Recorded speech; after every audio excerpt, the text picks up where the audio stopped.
أعوذ بالله من الشيطان الرجيم. بسم الله الرحمن الرحيم.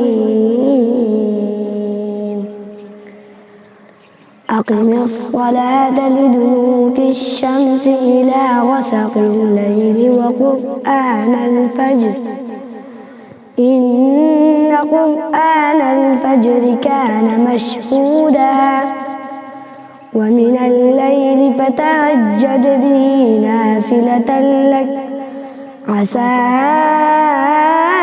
أن يبعثك ربك مقاما محمودا وقل رب أدخلني مدخل صدق وأخرجني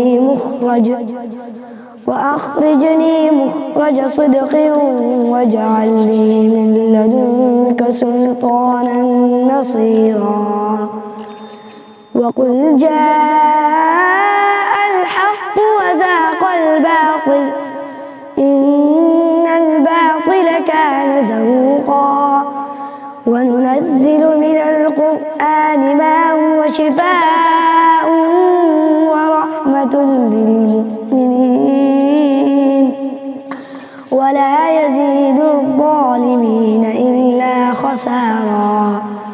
وإذا أنعمنا على الإنسان أعرض ونأى بجانبه وإذا مسه الشر كان يئوسا قل كل يعمل على شاكلته فربكم أعلم بمن هو أهدى سبيلا. صدق الله العظيم.